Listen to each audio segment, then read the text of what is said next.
ሌላው ኢንጀነር ሄልዝ ፋሚሊ ፕላኒንግ ላይ ይሰራል፣ ጀንደር ላይ ይሰራል። ከዛ በተጨማሪ እንደ አንድ ፕሮግራም አድርጎ ደግሞ እዚህ ላይ ይሰራል። ሌላው ኦክስፋምን በተመሳሳይ በጣም ብዙ ፕሮጀክቶችና ፕሮግራሞች አሉት። ከዛ በተጨማሪ ግን አንደኛው የሚሰራው ስራ እዚህ ጉዳይ ላይ ነው ማለት ነው። ሌላው ዩኤን ማንስ እንደምትመለከቱት አፕላይ ስታደርጉ አፕሊኬሽን ፎርማቸው ላይ ራሱ ጾታን ሜል፣ ፊሜል እንዲሁም አዘር ብሎ በሶስት አይነት ካታጎሪ ያስቀምጠዋል እና እናንተ የምትፈልጉትን ጾታ መርጣችሁ እንድታስቀምጡ ሁሉ እድል የሚሰጥ አፕሊኬሽን ፎርም ነው ያላችሁ። እንግዲህ እኔ አሁን ሚስጥር አውጥቼ ሳይሆን በግጥ ዌብሳይቶቻቸው ላይ ብትገቡ ልታገኟቸው የምትችሏቸውን ነገሮች ነው የነገርኳችሁ። እንግዲህ እነዚህ ድርጅቶች በሀገሪቱ ውስጥ ህጋዊ ፈቃድ አግኝተው እየተንቀሳቀሱ ያሉ ድርጅቶች ናቸው። ነገር ግን የትኛውም አይነት ዓለም አቀፍ ተቋም በአንድ ሀገር ውስጥ ገብቶ ሲሰራ የሀገሪቱን ህግ፣ ወግ፣ ባህል፣ ሃይማኖት እንዲሁም የመሳሰሉትን የማክበር ግዴታ አለበት። ስለዚህ መንግስት ግለሰቦችን ብቻ ሳይሆን እንደዚህ አይነት ተቋማትንም ኃይላቸው ያስፈልጋል ብዬ አስባለሁ። መልካም ጊዜ ይሁንላችሁ። ግልጽ ነው የተናገረው። ምንም ማብራሪያ አያስፈልገውም። ኤንጂኦቹን በሙሉ እንዳለ ስማቸውን ጠቅሷል። እኛ ኤንጂኦቹ ያድርጉት አያድርጉት መልስ ይስጡበት። እኛ እሱ ምክንያቱም ቲክቶኩን ገብቼ ሳየው ኤንጂኦ ላይ ነው የሚሰራው እሱ ራሱ። ይሄን ያክል የስራ ልምድ ያላችሁ መታችሁ መቀጠር ትችላላችሁ፣ በዚህ አይነት እድል ይሄን ያክል ደሞዝ ያለው እያለ የሚያስተዋውቅ ወንድማችን ነው። ስለሚያውቃቸው ነው የሚናገሩ ይሄን ነገርና በዚህ ልክ እንግዲህ ሶስተኛውን ጾታ የሚደግፉ ከሆኑ እነሱም ግዳጅ ሆኖ መጥቶባቸዋል። ለምን ኤንጂኦ ነው። ኤንጂኦ ደግሞ ብዙ ጊዜ በውጭ ሀገር ባሉት ትልልቅ ድርጅቶች ፈንድ ይረዳል፣ ይደጎማል። ለምን ኤንጂኦ ሲባል እንግዲህ ትርጉም ይገባቸዋል መቼም። ለመርዳት የተዘጋጀ ንግድ ውስጥ ያልገባ በእርዳታ ብቻ የሚንቀሳቀስ ቦታ ወይም መስሪያ ቤት ወይም የሆነ ግቢ በሉ ድርጅት ማለት ስለሚከብደኝ ነውና እዛ ድርጅት ውስጥ ያሉት ወረቀቶች ምን ፊርማ ለተፈረመባቸው እያንዳንዱ ኦፊስ ውስጥ ያሉ ቢሮ ውስጥ ያሉት ወረቀቶች ምን የተፈራረመባቸው ለኢትዮጵያ ምን እንደጠቀሙ አናውቅም። ከባድ ነው። ኤንጂኦ ውስጥ ያሉት ወረቀቶች ላይ ያሉት ቃላቶች፣ ሀሳባቸው፣ ፊርማው ኢትዮጵያን የት እንደከተታት ምን ገደል ውስጥ እንደሚከታት የት ላይ እንደሚያስተኩሳት አናውቅም። የኤንጂኦቹን ሚስጥር እግዚአብሔር ግለጽልን። በጣም ብዙ ነገር እየሰማን ስለሆነ ከአስገድዶ መድፈር ጋር ከተለያዩ ህፃናትን ወደ ውጭ ሀገር ከማፍለስ ጋር ብዙ ነገር ብዙ ይታማል። ኤንጂኦ ግን እንጃ ውጭ ሀገር የሚኖሩ ሰዎች ኢትዮጵያ መጥተው የሚያቋቁሙት መስሪያ ቤት ይሆን? ተልከው መጥተው ግራጁዌት አድርገው እዛ ምናምን ኢትዮጵያን ህዝብ ለመርዳት በሚመልኩ ድሮ እኛ የምናውቀው ኤንጂኦ እንግዲህ እርዳታ የሚሰጥበት ብዙ ሰዎች የሚታገዙበት የሚረዱበት ነበረ። ከዛ አእምሯችን ላይ ኤንጂኦ የሚለው ነገር ተሳለብን። መልካም ድርጅት፣ እርዳታ የሚሰጥ ድርጅት ተብሎ ማለት ነው። ከዛ እንዴት አድርገን ከዚህ ነገር እንውጣ? ማመን ሁሉ ተቸግረን ይሄ ወንድማችን ሶፎንያስን እዚህ ጋር የምታዩትን ቪዲዮ ያጋለጠው ልጅ ይሄንን መጥቶ እዚህ ጋር የደበደበውም ያስደበደበውም ልንል እንችላለን። ብቻ ያጋለጠው ልጅ ማን እንደሆነ ከሶፎንያስ ይልቅ ልጁን ማጋለጡ ላይ ትኩረት ያደርግ ነው አይደል? ለምን? የሚለቃቸው ቪዲዮዎች ተመሳሳይ ስለሆኑ አነጋገሩ፣ ሁኔታው አይደል? በሱ ስሜት ሆነን ግን ሁላችንም ሆ ብለን ተነስተን ቢሆን ኖሮ ማንም ሳይኖርም ነበር፣ በየትኛውም ግሮሰድም አይኖርም ነበር። ያ ማለት እንደብድብ ማለት ሳይሆን እንደዚህ ቁጭት ተነሳስቶ እሱን ለማጋለጥ ይሄን ያክል ከሄደ ሁሉም ህዝብ አንድ ሲሆኑ እኮ እነሱ አርፎ ይቀመጣሉ። ኃጢአቱን መፈጸም የሚችሉበት ቦታ እንኳን አያገኙ። ተሰብስበው የሆነ ቦታ ሲታዩ ምን ሊደረጉ እንደሚችሉ ስለሚያውቁት አይሰበሰቡም። ምናልባት እግዚአብሔር ቃል አንሰማም ካሉ በግል ወሲብ ነው በግል ወሲብ ነው ሊሰቃዩ የሚችሉት በግል ወሲብ። እና ከዚህ ውጪ የተናገራቸው ኤንጂኦች የጠቀሳቸው ኤንጂኦች እኛ አይመለከተንም። እዚህ ውስጥ እኛ ላይቭ ላይ ለመማማሪያ ነው ያመጣነው። ስም የማጥፋት ስራ እሱ የስራ እኛ እዚህ ጋር ያመጣነው ግን ሶስተኛ ጾታን የሚደግፉ ናቸው ብሎ ስላመጣ ተጠቅመንበታል። ይሄ ቪዲዮ ምን አረኩ ስላለ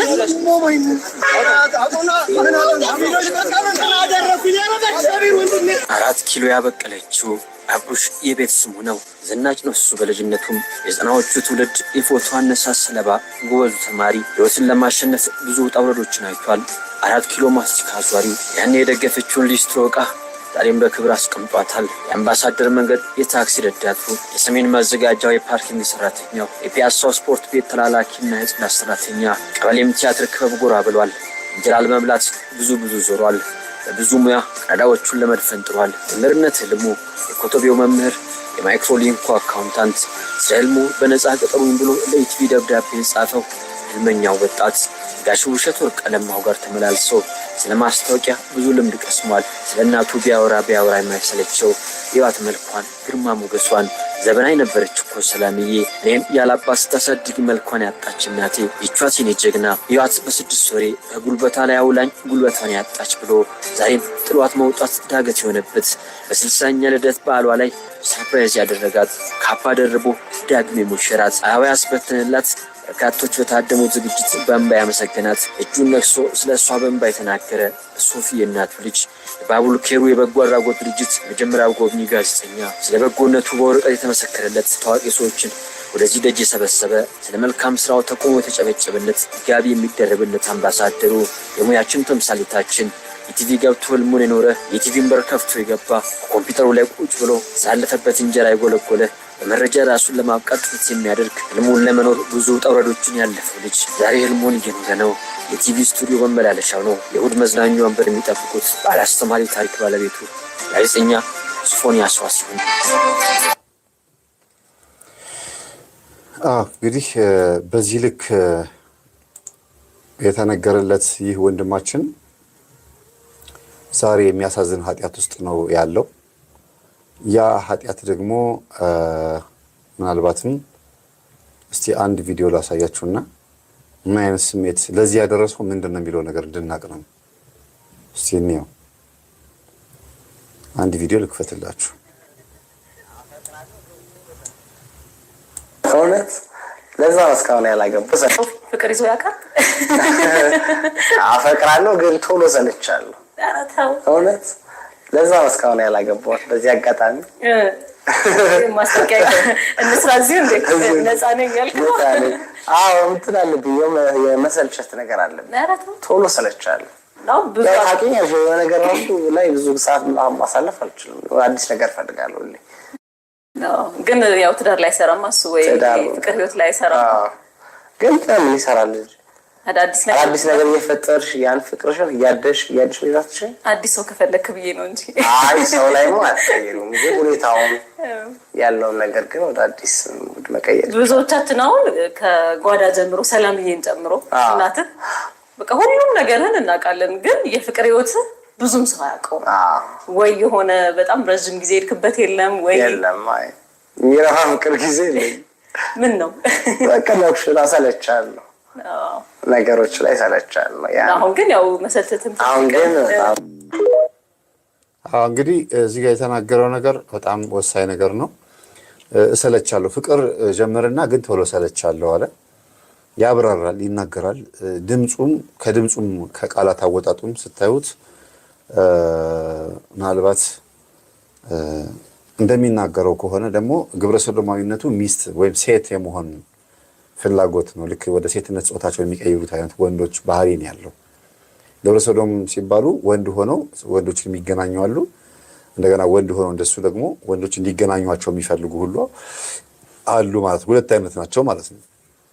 እና ሴት ዛሬ አይነ ጥላ ያለችበት ሰው እንደዚህ ነው የሚያወራው ድምፁ።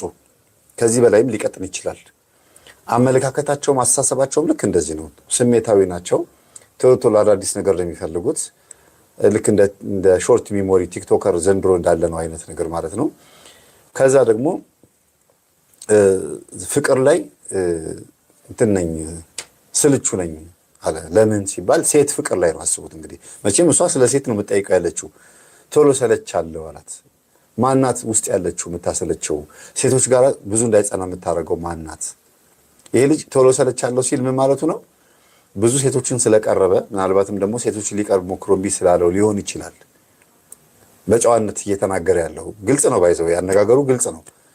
ግን መልኩ ከጊዜ ወደ ጊዜ እየተቀየረ እንደመጣ አይታችኋል። ከመጀመሪያ የነበረው መልኩ ያ ወፍራም ሆኖ ኢትዮጵያ ቴሌቪዥን ላይ ኢቢኤስ ላይ ምንድነው እሱ አሻም ላይ ምናምን ሲያነብበት የነበረባቸው ፕሮግራሞች ላይ የነበረውን ያንን የሚያምር የነበረው ገጽታውን እንዴት በአንድ ጊዜ ሹልክ ብሎ እንደወጣ ጸጋ ሲገፈፍ እንደዛ ነው። እግዚአብሔር ይሄ ከዚህ ነገር ይሰውረን። ግን ሴት ዛር አይነ ጥላ ምን እንደሆነች አንድ ደቂቃ ብቻ አዳምጡኝ። ሴት ዛር አይነ ጥላ ወንድ ልጅ ላይ ስታርፍ 5 አይነት ባህሪ ታሳያለች። እንደው በጣም ጨምቄው ማለት ነው 5 አይነት ባህሪ። አንደኛ ድምፅን ትቀይራለች። ድምፅ ስትቀይር የድምፁ መውጣትና የቃላቶችንም ጨምር ማለት ነው። ከሁለቱን አንድ ያዙት፣ ድምፅና ቃላትን ራሱ እንደ ሴት የማውራት ማለት ነው አንደኛ። ሁለተኛ አረማመድን ትቀይራለች። ሶስተኛ ደግሞ ባህሪን ጸባይን ማለት ነው። ባህሪን በሴት ላይ ቀናተኛ እንዲሆን፣ ሚስትም ካገባ ሚስቱ ላይ ይቀናል።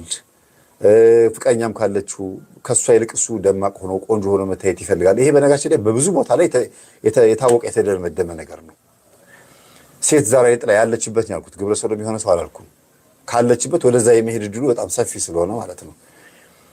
እና ይሄ ነው። ሌላው ሶስተኛ ደግሞ ሽንት ቤት በሚቀመጥበት ሰዓት ደም ከመቀመጫው የመውጣት እንደዚህ ነገሮች ይታያሉ። ደም የመቀመጥ፣ ደም የመጸዳዳት፣ በግለ ወሲብ የመጠቃት የመጨረሻው ትልቁ ጉዳይ በግለ ወሲብ የመጠቃት። በግለ ወሲብ ሲጠቃ አንደኛ በህልምም ትመጣበታለች። ሁለተኛ ደግሞ በእውንም ባትመጣ በእውን ግን እጁ ላይ ተቀምጣ ግለ ወሲብ ታስፈጽሟለች። ሴቶችን መቅረብ ስለማይችል አይናፋር አድርጋ ታሳድገዋለች። ከልጅነት ጀምሮ የእናትና የአባት እቅፍ ላይ እያለ ጀምሮ ይህን ስሜት ልታሳድርበት ትችላለች። ለምን ሲባል አባት ሚስቱን ያገባው በመስተፋቅር ከሆነ፣ አባት ሚስቱን ያገባው ካገባት በኋላ ስንፈተ ወሲብ አጋጥሞት ለስንፈተ ወሲብ ብሎ አስማትና ድግምት የተጠቀመ ከሆነ ያ መንፈስ ልጅ በሚወለድበት ሰዓት አብሮት ነው የሚወለደው። ስለዚህ ለዝሙት ብሎ ስለሆነ ያን የሚጠቀመው አንዱ እሱ ነው። ሁለተኛ ነገር ደግሞ ሚስት ወይም እናት ማለት ነው ባሏን ያገባችው በመስተፋቅር ከሆነ፣ ከሌላ ሴት ቀምታ ካመጣችው፣ ወንዳ ወንድነት ባህሪ ካለባት፣ ትዳር የሚያዝ ፍላጎት ኖሯት ግን ደግሞ ባል ስታገባ ባሏ እንዳይመቻት ያደርጋል መንፈሱ። ለምን? እንዴት ነው ይሄን የሚያደርገው? የኔ ሚስት ናት ብሎ ከሴቷ ጋር ተቀምጦ እያለ ሴቷ ግን የማግባትና የመውለድ ፍላጎት ያድርባታል። እንደ ሰው ታስባለች። እሷ ውስጥ ያለው መንፈስ ደግሞ ይቃወማታል። ለምንድን ነው የምታገቢው? የኔ ሚስት አይደለሽ ወይ? እኔ ባልሽ እኮ ነኝ ብሎ ያገባችውን ባሏን ስንፈተ ወሲብ እንዲፈጠርበት ያደርጋል። ያገባችው ባሏን ሴታ ሴት እንዲሆን በወሬም ሊሆን ይችላል፣ በአቋምም ሊሆን ይችላል። ብቻ የማይጥማት ሰው አድርጎ ያሳያል። ከእሷ የመጣ ወንድ አይነ ጥላ የእሷን ሴትነት ማንነት ይዞ መጥቶ እሱ ላይ ያድራል፣ ወንድየው ላይ። ከዛ ወንድየው ምን ይሆናል? ሌላ ቦታ ላይ ዘማው ይሆናል። የማንን መንፈስ ይዞ? የሚስቱን ስሜት መንፈስ ይዞ ይሄዳል። ከዛ የሚወለዱት ልጆች ልክ እንደዛ ነው የሚሆኑት። በተለይ መስተፋቅር አድርጋ ያገባች ሴት ሆን ብላ ባሏን ያገባችበት መንገድ መናፍስታዊ በሆነበት መንገድ ከሆነ ልጆቿን የወለደችው ለዚህ ነገር ተጋላጭ የመሆን ዕድላቸው በጣም ሰፊ ነው። 80% በጣም ሰፊ ነው።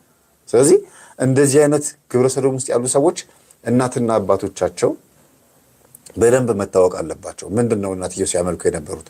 አባትየው ምንድን ነበር? ለምንስ ያለ አባት አደገ? አያችሁ፣ ይሄ ራሱ መታወቅ አለበት።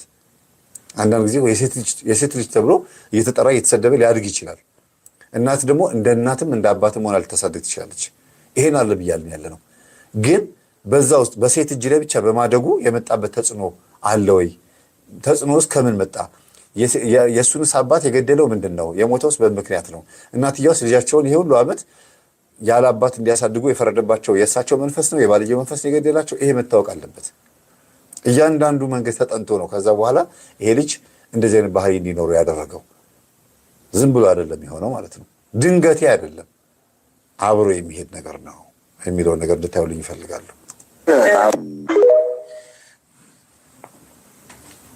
በእምነት መንፈሳዊ ህይወት ላይ እንዴት ነበር? ይሄ ነገር ከመከሳቱ በፊት እንደው ባግራውንድ እሄዳለሁ፣ ቤተክርስቲያን እጸልያለሁ ምናምን። ያን በጣም አክራሪ ማለት ነው፣ ሰነፍም ማለት ነው። መሀል ላይ ነበር። ከገባ በኋላ ምን አየህ? ጸበል ከሄድክ በኋላ ራስን እየነቃ ስትመጣ ላይፍ ላይ ምን እየሆነ ነው የሚለው ነገር አይምሮ ወደ ቦታው እየተመለሰ ሲመጣ እየነቃ ስትሄድ እንደው ምን ፊል አደረክ? በዛ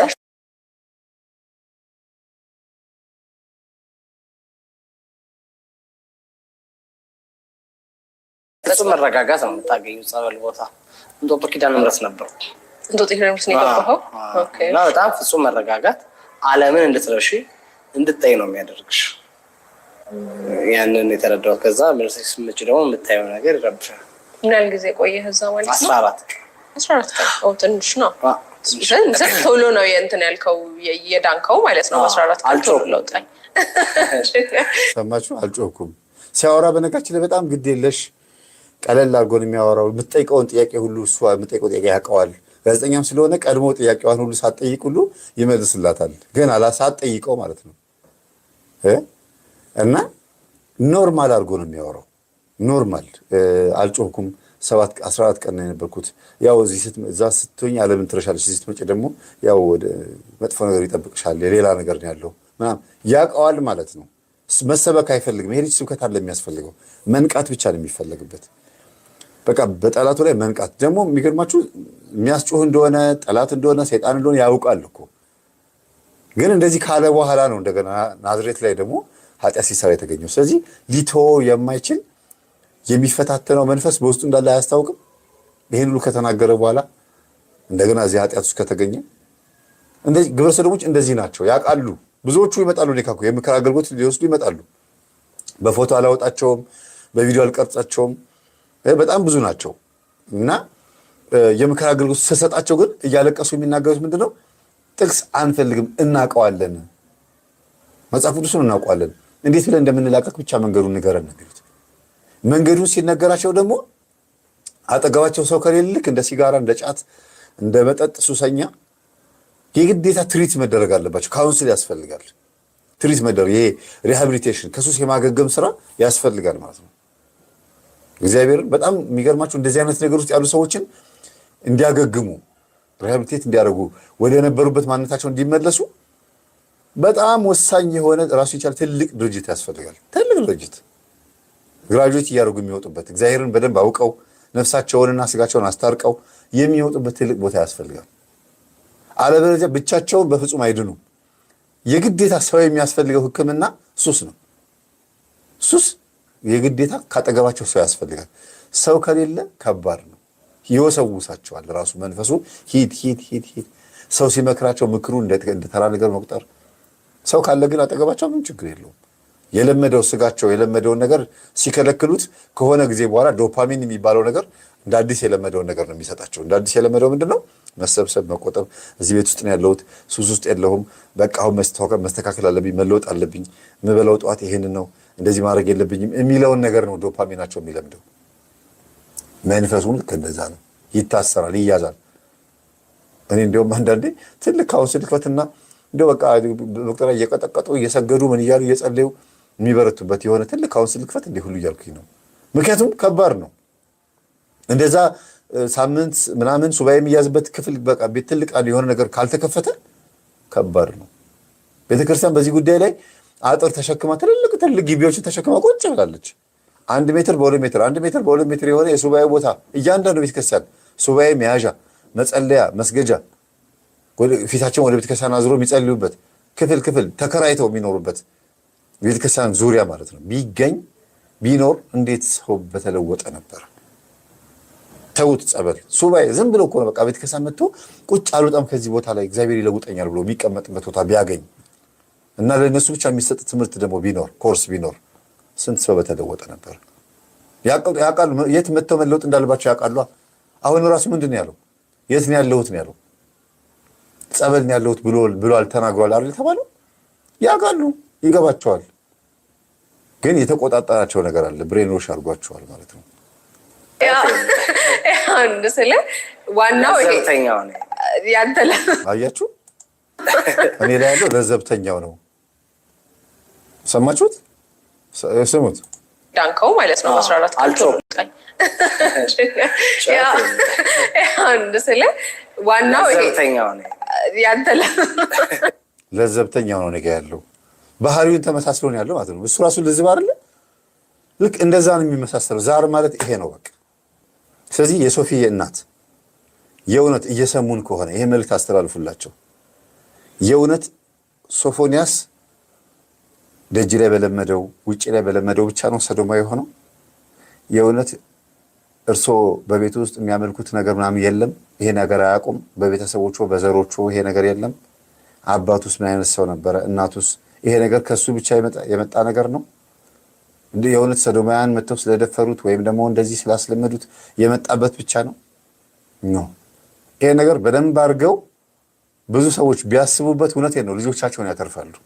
ብዙ ልጆች የሚተርፉት በዚህ ነው።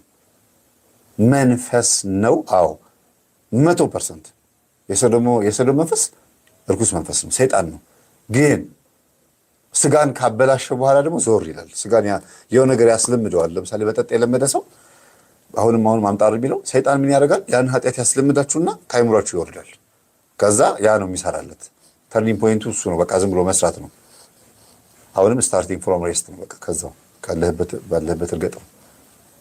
እዛው ነው የሚጀምረው። እና ይሄንን አይነት አሰራር የሚሰራው ሰይጣን መጀመሪያ ካስለመደ በኋላ እና የሶፊ እናት የጋዜጠኛ ሶፎንያስ እናት በዚህ ቪዲዮ ላይ እርሶን ነው የምጠይቀው። ሶፎንያስ ለዚህ ለመድረሱ ዋናው ተጠያቂ ባይሆኑ አጋዥ መንፈስ በእናንተ ቤት ውስጥ አልነበረም ወይ? ይህን ጥያቄ ያቀርባለሁ። አጋዥ መንፈስ በአዳም ልኮ የእናቴ አባት ጨሌ አውሊያ ቃልቻ አቴቴ ጨሌ አዳልሞቴ ጠቋሩ ሰንገላ ውሃ ብኮ ፈደመናማ የሚባሉ የሚመለክ የነበረ ነገር የለም ነበር ወይ? በምንም መንገድ ይሙት አባትየው ግን እንዴት ነበር? እርሶ ነው የሚያውቁት መቼም ከሱ ይልቅ ይገባውታል። ብዙ እናቶች ስለሚመጡ ስለምንግባባ ነው።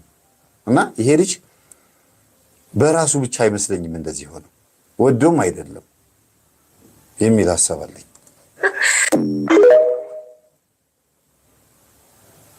ማግኘት ያስጠላሻል። ራስህን እንዳጠፋ ከፋፋይ ነበረ። አለቅሳለሁ በጣም ዲፕሎማ በማልቀስ በቃ በጣም የሚያስጠላ ለቅሶ። ብቻዬን ብሎ ሰቀሰቅ ነበር። አያችሁ፣ ብቻዬን አለቅስ ነበረ። ብቻዬን አለቅስ ነበረ። እስቃለሁ፣ አለቅሳለሁ፣ እገረማለሁ፣ ብቻዬን ለፈልፋለሁ። ይሄ ጤንነት አይደለም እኮ። እና አንዳንዴ መናፍስት በእኛ ውስጥ ሆነው ስራ ይሰራሉ። ይሄ ልጅ የሆነ ሰው ያልተረዳለት እሱም ደግሞ የሆነ የደረሰበት ባይሆንም ግን ይሄማ የጤንነት አይደለም፣ ይሄ ከውስጥ ከኔ ብቻ አይደለም ብሎ የሚያስበው ነገር እንዳለ ይታወቃል። በዚህ አጋጣሚ አይነ ጥላ ምንድን ነው የሚለውን ቪዲዮ ከ1 እስከ 6 ቢያዳምጥ፣ አይነ ጥላ ምንድን ነው መምህር ተስፋ ያበራ ብሎ ቢገባ ብትጋብዙት፣ እንደው ተጨማሪ እውቀት ቢያገኝ፣ ቢሰግድ፣ ቢጾም፣ ቢጸልይ ከነ መፍትሄው ቡዳ ምንድን ነው የሚለውን በጣም ቆንጆ ስለሆነ ጥርሱም ሁሉ መልኩም ስለሚያምር ሴት ዛር አይነ ጥላ በልጅነቱ በልተዋለች፣ በቡዳ በልተዋለች ብዬ አስባለሁ። እንደኔ እንደው በአዳም ልኮ ቤት ውስጥ አልተመለከም ቢባልም በጣም ቆንጆ ነው። ወይ በእናቱ ወይ በአባቱ ነው የወጣው መልኩ። እናቱን በደንብ ለይቼ በደንብ ስላላየኋቸው ነው። እርጅና አንዳንዴ መልክ ይደብቃል አይደለ? እና በጣም ቆንጆ ልጅ ስለሆነ በልጅነቱ ቡዳ ትበለዋለች። ያቺ የበላችው ሴት ለምሳሌ እድሜዋ ከሱ በላይ ከሆነች እሷ ላይ ያለው የዝሙት መንፈስ በልጅነቱ ይመጣበታልና የሴት ዛር መንፈስ ሆና ትቀጥላለች ማለት ነው። አያችሁ፣ የበላችው መልኩን አይታ ነዋ። ካደገ በኋላ 18 ዓመት 16 ዓመት ከሆነ በኋላ ቁመናው በዚህ መልኩ ሲያስቡት ምን አይነት ልጅ እንደሚሆን፣ እንዴት እንደሚያምር ጸጉሩ፣ ሁሉ ነገሩ። ከዛስ ያዩት ሴቶች ሁሉ ይመኙታል። ዋው ከኔ ጋር ባደረ ይሄ ልጅ ይሉታል። ያሉት ሴቶች በሙሉ መንፈስ ይገባበታል። ለምን? የዝሙት መንፈስ ነው። መጀመሪያ የበላችው ሴት ዛር ቡዳ ግን የእናቱ መንፈስ ይሁን የጎረቤትም ትሁን የዘመድም በአራስነት ጊዜም ይሁን የገባው መንፈስ ግን ሲያምር ብላ መጀመሪያ ከፈለገች ብልቱን፣ ጣቱን፣ የእግሩን ጣት፣ የእጁን ጣት፣ ጉንጩን፣ ከንፈሩን ስማው በዛ በተሳመበት በኩል ነው የሚገባው። እንደ እናቶች የልጆቻችሁ መቀመጫ አትሳሙ የሚባለው እኮ ዝም ብሎ አይደለም። እውነት ስታጫውቱ ልጆቻችሁን እናንተ ውስጥ ሆኖ አብሮ የሚያጫውትም ስላለ ነው። ገላ ስታጥቡ አይናችሁን ቅባ ቅዱስ ተቀብታችሁ ጸበል ተቀብታችሁ ልጆቻችሁ ገላ ጠቡ የሚባለው ራቁታቸውን ስታያቸው እናንተ ውስጥ ሆኖ ይጣላል። ለምን ወለደች፣ ለምን አገባች፣ ለምን ልጅ ደስ የሚል ትዳር ኖረች፣ ለምን አማረባት የሚመቀኛል። የሚዜ ምቀኛል፣ የጎረቤት ምቀኛል፣ የእህት ምቀኛል፣ የዘመድ ምቀኛል። የእነዚህ ሰዎች መንፈስ እናንተ ውስጥ ይመጣል። እናንተ ውስጥ ሆኖ ደግሞ ልጆቻችሁን ያያል። ከዛስ ያው በዛው በኩል ደግሞ ልጁን እያቀነጨረ ያሳድገዋል ማለት ነው። በጣም ዋና ነው ብዬ ላስብ የምችለው ግን ከቤተሰብ የመጣ የዛር መንፈስ ወይም ደግሞ ከተወለደ በኋላ እድሜው ከህፃንነት ወደ ልጅነት ወደ ጎልማሳነት እያደገ ሲመጣ የገባበት የሴት ዝሙት መንፈስ ሲያምር ብላ ያየችው በቡዳ የበላችው። እኔ ስለ ገጠር ላይ እንደዚህ አጋጥሞኛል። ህፃን ልጅ ነው ከከተማ የመጡ እኮ ነው፣ ወደ ጉራጌ ክልል አካባቢ ላይ ነው። ይቅርታ ሀገር ስለጠቀስኩኝ እንግዲህ ምንም ማለት አይቻልም። እና ብዙ መዘመራን፣ ብዙ ሰንበት ተማሪዎች፣ ብዙ ተጓዦች ምናምን ሆነን እንሄድ ነው።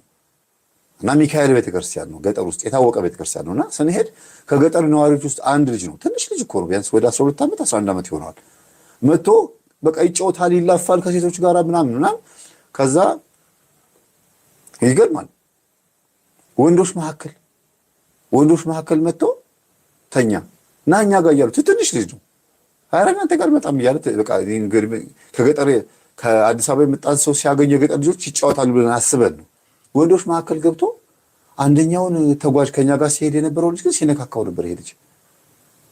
ከዛ ደነገጠ። አረ መምህር ይሄ ልጅ ሲነካካኝ ያደረው አፈርኩኝ፣ የሆነ ነገር እንዳያደርገኝ እንደው ሌሊቱ ይንጋ ብዬ ነው ሲነካካኝ ያደረው አለ። ትልቅ ሰው እኮ ነው ልጅ እኮ ወደ 30 ምናምን ዓመት እኮ ነው። ይሄ ትንሽ ልጅ አልኩት እጁን ከተተብኝ አለ። ትንሽ ልጅ እኮ ነው አስቡት እንዴ። ከዛ ናብዬ ልጁን ጠርቼ ምን ሆነህ ነው ስለው ጊዜ እኔ ወደን የሚያምረኝ አለ። ምን ሆነ ነው? በመጀመሪያ አንተ በዚህ እድሜ ስለማማር በምን እንዴት አወቅኩ? ሁለተኛ ነገር ደግሞ እንዴት ይሄን ወንድ እኔ አላቅም፣ በቃ እኔ የተለየ ነገር ይሰማኛል። እኔ መጥፎ ነው እንዲህ ነገር እናንተ እኮ ብዙ ነገር ታውቃላችሁ አለኝ። ከዛ አስተማርኩት። ይሄ መጥፎ ነገር ብቻ ለማጋነንትም ጭምር ነው። ጸሎት በሚደረግበት ሰዓት ላይ ልጁ ተነስቶ ሄዶ ይጫወታል ይላል። ጸሎት ሲያልቅ መጥቶ ከኛ ጋር ይላፋል፣ ይጫወታል እና በልዋኩና ቤተሰቦቹን አገናኛልኩኝ። ቤተሰቦቹ ጋር ሩቅ ነው፣ እዛው አካባቢ ሆኖ እዚህ ያለና ሄደን አገኘኋቸው። ይቅርታ አባቴ እንዴት ነው? እግዚአብሔር ይመስገን አንዴ ፈልጌዎት ነው ባልኳቸው። አባትየውን ነው ማናገር የፈለኩት። ሚስቶትን እንዴት ነው ያገቡት አልኳቸው። ለምን ፈለክ አሉኝ። ይኸውልዎት ይሄ ትንሽ ልጅ ኃጢአት መሆኑን አያውቅም፣ መጥፎ ነገር መሆኑን አያውቅም፣ ግን ወንድ ይነካካል አልኳቸው። እናንተም ጋር መጥቶ እንደዚህ ያደረገ እንዲህ አሉን። አዎ ምንድን ነው ይታወቃል ሲያቸው ጊዜ እኛም አስቸግሮናል እኮ እንዴት እንደሆነ አላውቅም፣ እንግዲህ በእናቱ ወጥቶ ይሆናል አሉ። እንዴት? አይ እናቱ አርፋ አትቀመጥም፣ እዛም ትላለች። ከኔ ጋርም ትልቁ ጸባችን ይሄ ነው አሉና ለካ እናቱ ከባልየው ውጪ ሌላ ወንድ ጋር ምናምን በመሄድ እኚህ ሰውዬ ስንተኛቸው ናቸው? ወደ 7ኛ 8ኛ ወንዳቸው ናቸው። በገጠር ኑሮ እንኳን አስቡት ስንት ወንድ ጋር እንደሚዞሩ እና ሴትዮዋ ላይ ያለው ወንድ ፍለጋ ያገባሉ፣ ይፈታሉ፣ ያገባሉ፣ ይፈታሉ። እሳቸው ጋር ያለው የወንድ ፍላጎት መንፈስ በአጠቃላይ ልጁ ላይ አድሯል። ስለዚህ ልጁ ላይ ያለችው ሴት ዛር መንፈስ ምንድን ነው የምታደርገው ማለት ነው? ወደ እንደዚህ አይነት ወንዶች ነው የምትወስደው ማለት ነው። እና ጸበል ሊጠመቅ ተደረገ። አዲስ አበባ ይምጣ ተባለ። አዲስ አበባ መጣ። ቀሲስ ሄኖክ ጉባኤ ላይ እንዲሄዱ ነገርኳቸው። ወይናምባ ማለት ነው። ወይናምባ በነበረበት ሰዓት መንፈስ ተያዘለት። አሁን ልጁ ጤነኛ ነው፣ አይነካካ፣ ሰው ቀና ብሎ እንኳን አያይም። እንዴት እንደሚፈራ ከልጅነት ጀምሮ እንዲህ አይነት መንፈስ አብሮ ያድጋል። እናትየው ላይ ያለው መንፈስ ነው ልጁ ላይ መጥቶ ያደረው። አያችሁ? አንዳንድ ጊዜ እንደዚህ ራሴን እጠላለሁ፣ እንደዚህ ራስን አጥፋ ይለኛል የሚለው ስሜት ዝም ብሎ የመጣ አይደለም። መጀመሪያ የሰራችው ስራ አለ መንፈሷ። ከዛ ብቸኛ እንዲሆንና ራሱ እንዲጠላ አድርጋ ታስቀምጠዋለች። ሰው የለኝም በዙሪያ። ይሄን የመሰለ ቆንጆ ልጅ ሴት መቅረብ ካቃተው፣ ከሴት ጋር መቀመጥ ካቃተው፣ ሴት ሲቀርብ ስሜታዊ ነኝ ወይም ደግሞ ችኩል ነኝ ምንድን ነው የሚባለው? ቅድም ምንድን ነው የተናገረው? ሴት ላይ ምንድን ነው ቶሎ ሰለቻለሁ ያለበት ምክንያቱ አስቡት እንግዲህ ወዱ አይደለም ተበልቶ ነው ማለት ነው። እስቲ ምን ተማርኩ ትላለህ? አሁን አንተ ባጋጠመ ችግር ምን ተማርክ? ሰው አለማመን፣ ሰው ማመን በጣም ከባድ ነው። ፕላስ ደግሞ መረጋጋት። አንዳንዴ አሁን ካለፈ በኋላ ሳስበው ይገርመኛል። ምን ሆኜ ነው በቃ ካልሆነ አልሆነም ነው። ይገርማል በጣም። ከዛ ያው ገጠር ላይ እንግዲህ እኛ አባት ሆነ እኛ አባት ታቋሻለች መቼም አይደለም። አቡነ መቃርዮስ ይባላሉ። ያስጨውታል ያ ይሄን ሀገር መጨረሻ ነው።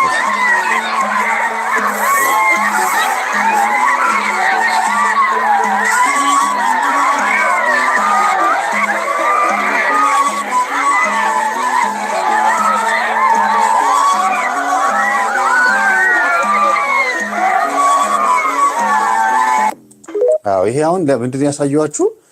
ይሄ መንፈስ እንደዚህ በጸበል ካልወጣ ሲያድግ ከተማ ላይ መጥቶ እንደለመደው ነው የሚሆነው። ተመልከቱ። አሁን እዚህ ጋር የምታዩት ቪዲዮ በጣም ይቅርታ፣ ይሄን ቪዲዮ በማቅረቤ በመጀመሪያ ይሄን ቪዲዮ ለእናንተ በማቅረቤ በጣም ይቅርታ አድርጉልኝ።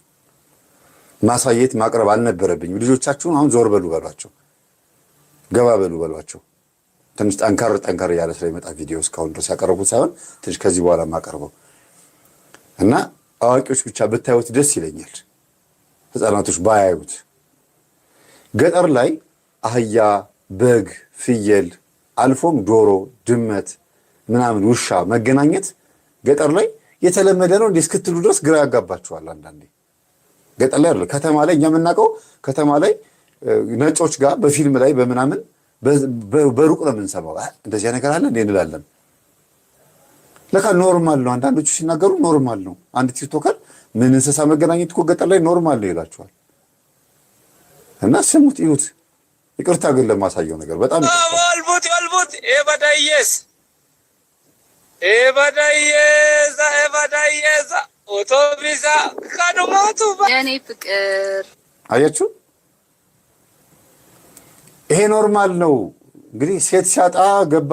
ይሄ በመጽሐፍ ቅዱስ በዘዳግም ላይ ምን ይላል መሰላችሁ? በዘሌዋውያን ላይ ሴትን እንደሚገናኝ መሬትን ቀዶ መሬትን በስቶ አለስልሶ መሬትን የሚገናኝ ከህዝቡ ተለይቶ ይወገር ወጥቶ ይወገር ይላል እና እጅም ይሁን ጉዝ ነገርም ይሁን የሰው መቀመጫም ይሁን እንስሳም ይሁን ምንም ይሁን ከተፈቀደለት ቀዳዳና መገናኛ ውጪ እሱም ከሆነው ህግና ስርዓት ቀናት ስርዓት ተበጅቶለት ማለት ነው ሆኖ እንኳን በጣም በጣም ጥንቃቄ የሚያስፈልገው ነገር ነው። በጣም ይገርማችሁ እንኳን እንደዚህ እንስሳን መገናኘት ቀርቶ ይሄ ኖርማል ነው ይላሉ ገጠር ላይ ሲሄድ። እኔ በጣም ብዙ ያጋጥመኛል። ኧረ መምህር ይሄን እኮ እንደ ትልቅ ነገር አታወራው። ምን ከተማ ይሄ እኮ ቀላል ነው። እንደዚህ ሆኖ ባለፈው ያቀረቡት ልጅ አለ ዶሮ ተገናኝቻለሁ ብሎ ከባድ ነው። እንቁላል ስትጥል ጠብቄ ገናኛት ነበረ ብሎ የተናገረ ወንድማችን አለ። ረጅም ሰዓት 3 ክፍልና 4 ክፍል ያቀረብኩት ወንድማችን በቪዲዮን ያቀረብኩት ራሱን ያቀረበው ብዙ ኢንተርቪው ነው የተነጋገርነው። እንደዛም ሆኖ ደግሞ በአገልግሎት ደረጃ አገልጋይ ሆኖ ደግሞ የሚቀጥሉ ደግሞ አሉ። ሴት አልተገናኘውም እንስሳ ነው የተገናኘሁት ስለዚህ ድንግልና ያልሄደም ብሎ የሚያስቡ ወንዶች አሉ። ድንግልና ያልሄደም ግሎሲብ ስለመፈጽም ድንግልና ያልሄደም ሴት አልተገናኘውም። ሴትን ሄዶ መገናኘት ነው ድንግልና መሄድ የሚመስላቸው። በዚህ ልክ ቤተክርስቲያን ማስተማር የሚገባትን ስላላስተማረች በጣም ብዙ አገልጋዮች ከእንስሳም ጋር ተገናኝቶ ግሎሲብን ፈጽሞ በጣም ጥሩ ባልሆነ መንገድ ሌላም አይነት ሰዶማዊን መንገድ አይደለም የኢንተርቪው ሰምታችሁታል። ልጁን አይደል ሄደውም ድንግል ነኝ ብሎ ነው የሚያስቡት ወይም ደግሞ አገልጋይ ነኝ ብሎ ነው የሚያስቡት። ይሄ በጣም ከባድ ነው። በቅባትና በጸጋ ወይም ደግሞ ኦርቶዶክስ ባልሆኑ በሌላ እምነት አስተሳሰብ ውስጥ የነበሩ ሰዎች ኦርቶዶክስ ላይ ለደሞዝተኝነትና ለቅጥር መጥተው ለገንዘብ ብለው መጥተው ቤተክርስቲያንን በዚህ ልክ ሊያቆሽሿት ይችላሉ። አዎ የኛዎቹም ደግሞ በዚህ ልክ ሊረክሱ ይችላሉ። ለምን ሲባል በአብነት ትምህርት ቤት በቆሎ ትምህርት ቤት ውስጥ ለእውቀት፣ ለግርማ ሞገስ፣ ለከበሮ፣ ለተለያየ ነገር፣ ለዜማ፣ ለድምጽ እየተባለ የሚዋረሱት ለአስማት ሊያውም ለጥበብ እየተባለ ለስራ ስር ለተዋርሶ እየተባለ የሚዋረሱት መንፈስ ነው። አብሾ ዋፍ ለዋጽ ያፋሪሱ እሱ ነው ለዚህ ሁሉ ነገር የሚዳረጋቸው። ከባድ ነው። ስሙት። አሁን ደግሞ እቺ ስሟት። ክረምት እንደገባው ቀን የመጣልኝ አያችሁ አየውና የኔ ፍቅር ብላ ክረምት እንደገባው ቀን የመጣልኝ አንድም ፍቅረኛዋን ባሏን ነው እዚህ የምትለው አህያ ብላ እየሰደበችው ነው። ሌላው ደግሞ እንግዲህ ከጎን አህያ እያሳየች ነው። በዚህ ልክ ህዝቡ መረን ሆኗል። ማህበራዊ ሚዲያ ከመጣ ጊዜ ጀምሮ በተለይ ቲክቶክ ከመጣ ጊዜ ጀምሮ ትክክል ማንነታችን እንዲታወቅ ምክንያት ሆነ። እንዲያውም አንዳንዴ እንኳን መጣ ያስብላል አይደል? ባይኖር ኖሮ ማህበራዊ ሚዲያ በየቤቱ ስንት አይነት ኃጢአት እንዳለ እንዴት እናቅ ነበር? እንዴት ስለዚህ ጨዋ መስሎ ይታይ የነበረው የቀደመው ትውልድ 50 ዓመት 60 ዓመት ወደኋላ የነበረው ማህበራዊ ሚዲያ ስላልነበረ ነው እንጂ እንደዚሁ ነበረ ማለት ነው። እንደዚህ አይነት ኃጢአተኛ ነበረ ማለት ነው። የኃጢአት አይነት አለው እንግዲህ እያደገ ሲመጣ ዛሬ ላይ ደርሰናል። እንዴ ሁሉም ካሜራማን፣ ሁሉም ቲክቶከር፣ ሁሉም ተዋናይ፣ ሁሉም እኔ ማቀርበው ሐሳብ አለኝ የሚል እኔን አዳምጡኝ የሚል ትውልድ ትንቢተ ኢሳይያስ ላይ እንደተጻፈው በመጨረሻው ዘመን የሚመጡ ሰዎች የኔ ሐሳብ ጥሩ ነው ብሎ የሚመጡ ሰዎች ናቸው ይላል። የሚገርም እኮ ነው። በጣም የሚያሳዝነው አህያን በዚህ ልክ የኔ ፍቅር ብላ ክረምት ስለሆነ መጣህልኝ። ይሄ በጣም ነውር ነው በእውነት። እናትና አባት አሏት፣ እህት ወንድም አላት፣ በዙሪያ በጣም ብዙ ሰው አለ። ለእነሱ እንኳን አይጨነቁም፣ ለእነሱ እንኳን አያስብም። ሰው ምን ይለኛል እንኳን አይባልም። ማተብ ያሰረ ክርስቲያን እንደዚህ ይላል። ማተብ ያሰረ በስማ አሁን እቺ ቤተክርስቲያን ነጠላ ለብሳ ሄዳ ምናምን ልትሳለም ነው። ሁላው ነኝ ለህፃናት ልጆችና ለነገ ትውልድ የምናስብ ሁላችንም ይሄንን ቪዲዮ ሼር፣ ኮፒ ሊንክ፣ ሪፖስት እያደረግን ይህ ወጣት ለህግ እንዲቀርብ የበኩላችንን እንወጣ። እንግዲህ በሀገራችን የወንጀል ህግ ከእንስሳት ጋር የግብረ ስጋ ግንኙነት መፈጸም በቀላል እስራት የሚያስቀጣ ወንጀል እንደሆነ ተደንግጎ ይገኛል። ቀላል እስራት የሚባለው በሀገራችን የወንጀል ህግ መሰረት ከ10 እስከ 3 ዓመት በሚደርስ እስራት ነው።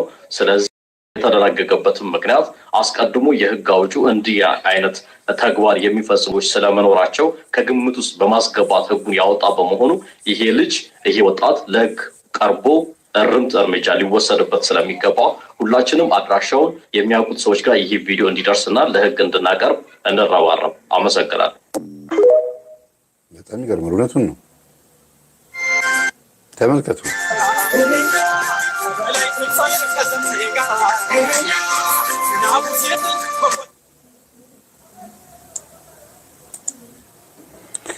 አያሳዝንም? በአማራው ክልል ላይ መጽሐፍ ቅዱስ በደንብ በሚሰብክባት ክርስትና ከጥንት ጀምሮ በመጣባት አምላክ አለኝ ብሎ ማተብ በሚያስሩ በዚህ ህዝብ ላይ ምንድን ነው የመጣው? እናት አባት የላቸውም፣ ህዝብ የላቸውም፣ አጠገባቸው ሰው የለም። ከኋላ ያለችዋን ሴት እዋት፣ ምንም አታውቅም። ዝም ብላ ታያቸዋለች። ብትናገር ሊመቷት ይችላሉ። በእርግጥ ደግሞ በጣም የሚገርመው ነገር ካሜራ ፊት መውጣታቸው እኮ ማለት በዚህ ልክ በጦርነት በበሽታ በኑፋቄ በብዙ ነገር ቤተክርስቲያን እየታመሰች ህዝቡ ችግር ውስጥ እያለ እንዲህ አይነት ቪዲዮ ቀርጸው ሲለቁ ስልኩ የነሱ ብቻ ስለሆነ ነው ወይ? እኔ ይሄ ስልክ የኔ ብቻ ነው? ይሄ ስልክ የኔ ብቻ ነው? የኔ ብቻ አይደለም፣ የእናንተም ነው። ስልክ አለ ብዬ ሁሉም ሰው አልደውልም፣ ባገኘሁት ሰዓት አልደውልም። ይሄ ስልክ የኔ ብቻ አይደለም። ዝም ብሎ ያገኘውን በቃ ቀርጾ እንደዚህ ብሎ ነገር ብሎ ቀርጾ መልቀቅ እውቀት ነው? ይኸውላችሁ ካሜራ ስለመጣ ሞባይል ስለመጣ ማህበራዊ ሚዲያ ስለመጣ የተደበቀው ውስጣችን ያለው ማንነታችን ነው እየወጣ ያለው። ያልኳችሁ ለዚህ ነው። ውስጥ ያለ ያደፈጠው መንፈስ እንደዚህ በገሃድ ይወጣል። ነውር የሆነ መንፈስ፣ ነውር የሆነ መንፈስ። እንግዲህ እነዚህ ልጆች ባገኛቸው ብናወራ ምናልባት ይህን ቪዲዮ በመቅረጻቸው በጣም ሊያፍሩ ይችላሉ። አሁን ተደብቀው ሊሆን ይችላል። አይ ዶንት ኖ፣ እርግጠኛ አይደለሁም። አስበውበት ነው የለቀቁት አይደለም አላውቅም። ግን ሆን ብለው እየተሳሳሙ ነው ከንፈር ለከንፈር። ይህን ቪዲዮ እንደዚህ ነገር እንደሆነ እንደሚሰደቡ ያውቁ ነው የለቀቁት። እንዲህ አይነት ቪዲዮ ካለቀቁ ብር በአካውንታቸው ስለማይገባላቸው ሞክሩ ይባላሉ። እንደ እኔ ኢሉሚናቲ አባል ነኝ ምናምን እያሉ ምልክት እያሳዩ የተለያየ ነገር እንዲናገሩ ኑ አባል ሁኑ ብለው የዛ አባል እንዲሆኑ እየተናገሩ ምስክርነት አሳይተው ያን ቪዲዮ ይዘው ሄደው ቲክቶክ ላይ ስንት ፎሎወር እንዳላቸው ይሄን ቪዲዮ በመናገራቸው ስንት ሰው ገብቶ ኮሜንት እንደሰጠ አሳይተው ብር የሚቀበሉ እንዳሉ ሰምተናል። ይሄንንም ደግሞ በማድረግ ደግሞ አሁን ብር መቀበል ተጀምሯል ተባላያችሁ። በህዝብ ፊት ወጣችሁ ተሳሳሙ፣ ቀለበት ተደራረጉ፣ ከዛ በአካውንታችሁ ላይ ይሄን ያክል ገንዘብ ይገባል። አይገርም? ለምን እንኳን እንደዚህ በሉ እንዳሏቸው እንኳን አያውቁም። እንዴ ምን አገባኝ እላለሁ፣ ችግር የለውም ገንዘቡ ዋናው ገንዘቡ ይላል። ቅድም ያነበብኩላችሁ ፍካሬ ኢየሱስ ያለው እሱ ነው። ማንንም የማይሰሙ ናቸው፣ ሞትንም አይፈሩም፣ እናትና አባታቸውን ባህል ወግ አያከብሩም። በፍጻሜው ዘመን ላይ ግን ተጠንቀቁ ነው የሚለው። ለምን ካልተጠነቀቅን ከሚጠፉት ጋር ጠፊ ነን ማለት ነው። ሊጠፉ ነው። እነዚህ አሁን ጠፊዎች ናቸው እኮ በንስሐ ካልተመለሱ ጠፊዎች ናቸው። እግዚአብሔር ሁላችንም የሚመልሰን እንዴ። እነዚህ ልጆች አሁን ባገኛቸው ብናወራ ጨዋ ሆነው እንደው ከኔ ጋር የመወያየት እድል ሰጥተውኝ ብናወራ እናቱ ወይ አባቱ ወይ ቤተሰባቸው ላይ ወይ ዛር ባዳም ልኮ ይመለካል ወይ ደግሞ ደብተራ ቤተሰብ ይሆናሉ ጨሌ የሚያመልኩ ስርማሽ ቅጠል በጣሽ ዘመድ ቤተሰብ ይኖራቸዋል ያ ነው ለዚህ የሚያበቃቸው በየመጠጥ ቤቱ እየሄዱ የሰበሰቡት የዝሙት መንፈስ ከዚህ ውጪ ሌላ ምንም ሊሆን አይችልም ለምን የሃይማኖት ሀገር ሰው ናቸው ለጨዋው ህዝብ እኮ ዘር ናቸው እኮ አይደል እንዴ እስቲ ሌላ ምን ሊሆን ይችላል ታዲያ ገንዘብ ፍለጋ ብቻ አይደለም የግንዛቤ ጥረት ብቻ አይደለም በልበል የሚላለ በውስጥ ገንዘብ እያላቸውም ነው ኃጢአቱን የሚሰሩት ዳስ ሎን ብቻ አይደለም ገርመር በጣም የሚያሳፍር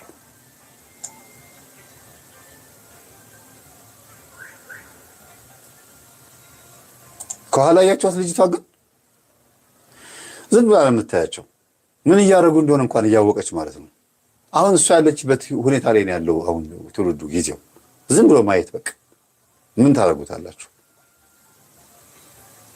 እነዚያውን አራዳ ናቸው በእነሱ ቤት ሰልጥነዋል ሞባይል ስለያዙ ምናምን ፖስት ስላደረጉ እንደዚህ አይነት ህይወት ውስጥ ስለሆኑ በእነሱ ቤት ዘምነዋል በቃ በጣም የሚያሳፍር የሚገርማችሁ መሰልጠንና መዘመን እንደዚህ ከሆነ መሰይጣን ነው ሰይጣናዊነት ነው እና ቤተሰቦቻቸውን መለስ ብሎ ቼክ ቢያደርጉ እንዴት እንዳደጉ ራሳቸውን ቼክ ቢያደርጉ በጣም ብዙ ነገር ያገኛሉ ብዬ አስባለሁ እኛ አብረናል ዛሬ ወጥተናል አንገታችን ልንሰጥ ሁላችንም በአንድነት ተስማምተናል ስለዚህ ወዮላችሁ መገናኛ መተባበር ህንጻ ጋር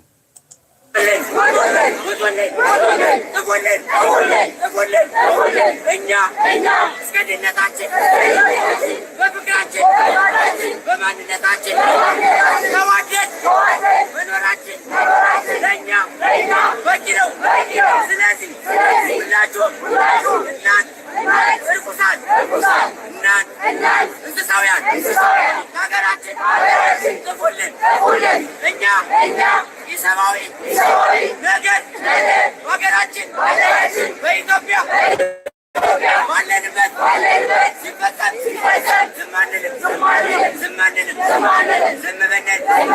ዝም ብለን ጎሮሯችን በላሳችን ልታበቅ ሁላችንም ድምፃችን እናሰማለን እናመሰግናለን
እንግዲህ እኛም እንቃወማለን ዝም አንልም ያው ዝም ስለማንል ነው እየተናገርን ያለነው በአሁኑ ሰዓት አሸናፊው አንደበት ማህበራዊ ሚዲያ ነው አደባባይ ላይ ወጥቶ ከመቀረጽ ውጪ የምናተርፈው ነገር ወይ ከመታሰርና ከመቀረጽ ውጪ ሌላ የምናተርፈው ነገር የለም ብለን መደበቅ የለብንም መቀረጽም ጥሩ ነው መታሰርም ጥሩ ነው እውነትን ይዞ መታሰር ይሻላል እውነትን ይዞ ከመደበቅ ማነው ሐሰትን ይዞ ከመደበቅ እውነትን ይዞ መታሰር ይሻላል እና ሐሰትን ተናግሮ ዘምዘም ከማለት እውነትን ይዞ የመሸበት ማደር የሚባለው ነገር ትክክለኛ ነገር ነው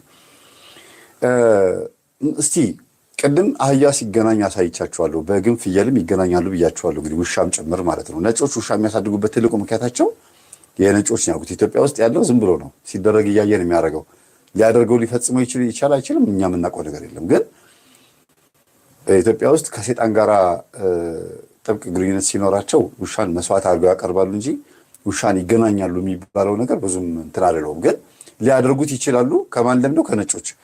ግን ዋና ነጮቹ ግን ውሻ የሚያሳድጉበት ትልቁ ምክንያታቸው ግን መጀመሪያ ሲጀምሩት የተጀመረበት ምክንያቱ ግን ይሄ ነው፣ ርኩሰት ነው። ከማይገናኙት እንስሳ ጋር እኮ የለም እኮ። እና ሰው ከእንስሳ ጋር እንደዚህ ማድረግ ከቻለ ማነው ከፈለገ ፍላጎት ካለው ሰው መሆን አይፈልግም ማለት ነው። ስለዚህ እነዚህ ሰዎች ሰው መሆን አይፈልጉም ማለት ነው። ስለዚህ የኛ ትምህርት ምንድን ነው መሆን ያለበት? ሰው ሁኑ ልጅ ሆይ ሰው ሁን ብሎታል። ሰው ሁኑ። ሰው መሆን ስትጀምሩ ኃጢአት እንደሆነ ይገባችኋል። አሁን ኃጢአት ነው ብነግራችሁ አትረዱንም። ሰው ለመሆን ኑ እናስተምራችሁ። ሰው ለመሆን ሰርች አድርጉ። ገብታችሁ ኃጢአትን አይደለም ወይም ለመሳደብ አይደለም ኮሜንት ማድረግ ያለባችሁ። ደግሞ እኮ የሚገርማችሁ ነገር ግብረ ሰዶማውያን አይደለም እኮ መጥፎ ኮሜንት የሚጽፉት የኛዎቹ። ምንም ግብረ ሰዶም ምንም ኃጢአቱ የሌለባቸው ግን በውስጥ በኩል የሚያግዝ መንፈስ እንዳለ አላውቅም። እንደ ነገር ስናስተምር የምናውቃቸው ሰዎች በእውነት መጥፎ ኮሜንት ይጽፋሉ። በጣም የሚያሳፍሩ ወራዶች፣ ቆሻሾች። እንዲያውም ግብረ ሰዶም ሳትሆኑ ይህንን የምንናገረው ነገር የምትቃወሙ ሰዎች እግዚአብሔር የምትጽፉበት ጣታችሁን ይስበረው። ምን አይነት ጭፍን የሆነ አመለካከት እንዳላችሁ አላውቅም። በሁሉ ነገር ላይ መቃወም ተዋቸው፣ እንደፈለጉ ይሁኑ። እንዴ ነገ ምን አይነት ሰዎች ናችሁ እናንተ? የእነሱ ተባባሪ ናቸው። ይሄ ሮሜ ምዕራፍ 1 ላይ የተናገረው ነው። እንግዲህ 29 ላይ መጨረሻው ላይ የተናገረው ነው። አድራጊዎች ብቻ ሳይሆኑ ተባባሪዎችም ናቸው ይላል። ስለዚህ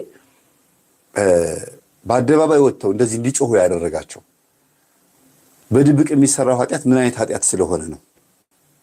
እውነት ወንድ ነው ተቃቅፎ መሄድ ብቻ ነው?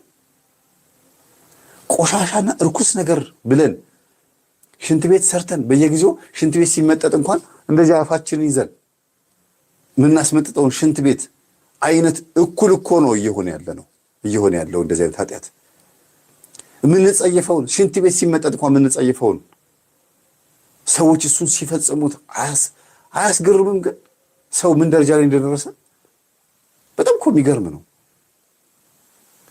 ይሄ ከቤት ራቅ ማለት አለበት። ቀዳዳው ጠባብ መሆን አለበት።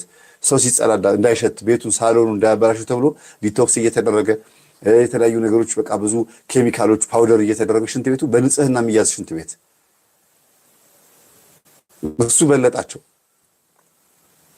የሚገርም ሰው ከዛ ሽንት ቤት በታቸውን አለው። ከእንስሳ ተዉት እንዴ! እንስሳ እኮ ባህሪያቸውን አልተውም እኮ። አውሬውም የቤት እንስሳው ባህሪውን አልተውም፣ አልተለወጠም። ከአውሬነቱም አልተቀየረም፣ ወደ ቤት እንስሳነትም አልተቀየረም። የቤት እንስሳውም ወደ አውሬነት አልተቀየረም። ሰው ነው ከሰውነት ባህሪ ወጥቶ አውሬም እንስሳም የሆነው፣ ሁለቱንም የሆነው። በጣም የሚያሳፍረው ሰሞኑን አንድ የዘራረጉ ከሶማሊያ የሚመሰስ የቤልጅየም ራፐር ዘፈን በሀገራችን የቲክቶክ ተጠቃሚውን ዘንድ በጣም ቫይራል ሆኗል። ፓውል ቫን ሃቬር የተባለው ራፐር ሙዚቃ በጣም ብዙ ሰዎች በማወቅም ባለማወቅም አብዛኞቹ በእርግጠኝነት በውል ጉዳዩን ካለመገንዘብ ይመስለኛል እና በጣም ብዙ ሰዎች በእሱ ዘፈን፣ በእሱ ምስል፣ በእሱ ድምፅ ብዙ ቪዲዮዎች እየተሰሩ ነው እና ቫይራል ሆኗል በሀገራችን። ስለዚህ እያንዳንድ ነገሮችን ማለት ይኖርብን ይሆናል። ይሄ ሰውዬ ተፈጥሯዊ የጾታ ማንነቱ ወንድ ሆኖ ሳለ በተለያዩ መድረኮችና ስራዎቹ ላይ ራሱን ሴት አድርጎ የሚያቀርብ እንደ ሴት የሚያቀርብ ቤልጂየማዊ ራፐር ነው። ይሄ በምስሉ ላይ የምትመለከቱት ግለሰብ ማለት ነው እና ከሰሞኑን አንድ ሙዚቃው በተለይ ብዙ ኢትዮጵያውያን በጣም ብዙ ታላላቅ ስራዎችን የሰሩ በተለያዩ ስራቸው የምናውቃቸው ኢትዮጵያውያን ጭምር በሱ ቪዲዮና ድምፅ ሌላ ቪዲዮ እየሰሩ ቲክታክ ላይ በጣም እየታየ ነው። ብዙ ሰው የቪዲዮ እየሰራበት ነው። ይህ ሰውዬ ግን በስራዎቹ በሙሉ የተመሳሳይ ጾታ ግንኙነትንና ትራንስጀንደርን ፕሮሞት የሚያደርግ ግለሰብ ነው እና እንደምታውቁት የቲክቶክ አልጎሪዝም ደግሞ የአንድን ሰው ስራ በተደጋጋሚ ሰዎች ተጠቅመው ቪዲዮ በሰሩበት ልክ ሌሎች ስራዎቹን ደጋግሞ እዛ አካባቢ ላለው ቲክታክ ተጠቃሚ ያመጣል። ያ ማለት እኛ ኢትዮጵያውያን በዚህ ሰውዬ ድምፅና ቪዲዮ ተደጋጋሚ ሪያክሽኖችን ስንሰራ የዚህን ሰውዬ ሌሎች ስራዎች ለኢትዮጵያውያን ቲክታክ ተጠቃሚዎች አልጎሪዝሙ በተደጋጋሚ እንዲያመጣ እያደረግን ነው። ስለዚህ የዚህን ሰውዬ ይህ ሰውዬ ማስተዋወቅ የሚፈለገውን ማለትም የተመሳሳይ ጾታ ግንኙነትን ወይንም ደግሞ ትራንስጀንደርን የመሳሰሉትን የበለጠ ኢትዮጵያ ውስጥ ፕሮሞት እንዲያደርግ እድል እየሰጠ ነው። እርግጥ ነው ሰውየው ትዳር አለው፣ ልጅም አለው። ሰዎች ይህንን እንደ ምክንያት እያስቀመጡ ፋሽን ዲዛይን ነው እያሳየ ያለው ፋሽን ለማስተዋወቅ ብሎ ነው ይላሉና ግን በፍጹም ከዚህ ሀሳብ ሙሉ ለሙሉ ስህተት ነው። ሰውየውም እንዲህ ሀሳብ ብሎ አያውቅም። አንደኛ፣ ሁለተኛ ቢያስተባብለም በምስሎቹ ምናየው በቪዲዮዎቹ ምናየው እውነት ግን ያ አይደለም። ፍጹም የተመሳሳይ ጾታ ግንኙነትን በስራዎቹ በምስሎቹ በእያንዳንዱ ነገር ውስጥ ፕሮሞት ማድረግ ነው የሚፈልገው። ስለዚህ የዚህ ጉዳይ ተባባሪ እንዳንሆን እባካችሁ ባለማወቅ ወይንም ነገሩን በውል ባለመገንዘብ ቪዲዮ ሰርታችሁ ያጋራችሁ ኢትዮጵያውያን ቲክታክ ተጠቃሚዎች እባካችሁ ከገጾቻችሁ ላይ እንድታጠፉት ይሁን። እንዲሁም ሌሎቻችንም ደግሞ በአጋጣሚ እንዲሁ ራንደምሊ ስክሮል ስናደርግ የእሱ ቪዲዮ ሲመጣለን ያ ቪዲዮ የመጣበትን አካውንት አንፎሎ በማድረግ ቪዲዮ ላይ ሪፖርት በማድረግ በብዛት ኢትዮጵያውያን ቲክታክ ተጠቃሚዎች ጋር የዚህ ሰው ምስል እንዳይደርስ እናደርገው። ለኩይ ዓላማው መንገድ አንሁን ለማለት ነው። እባካችሁ እስቲ እያስተዋልንም ይሆን አንዳንድ ነገሮችን ለሌሎች ሰዎች ከማጋራታችን በፊት እያስተዋልንም ቢሆን መልካም ነው ማለት እፈልጋለሁ። ያው የተናገረው ነገር ትክክል ነው። ሀሳቡን ምክሩን እንቀበላለን። በጣም የሚገርማችሁ ነገር ሰዶማውያን ሆነው ወንድ ሆነው እንደ ሴት መልክ ያላቸው ናቸው በብዛት ወደ እንደዚያ ነገር የሚሳቡት። ስለዚህ ሰይጣን ሰሌክት ያደርጋል፣ ይመርጣል ማለት ነው። እንደ ሴት የሚሆኑት ሴት መልክ ያላቸው ናቸው። አክሽናቸው፣ ሁሉ ነገራቸው ሁሉ ወደዛ ይቀየራል እና በቃ ሞስት ፕሮባብሊ በጾታ እንደው መለመላው ይታይ ይሆናል እንጂ ከመለመላው ውጪ ሌላ ነው። በቃ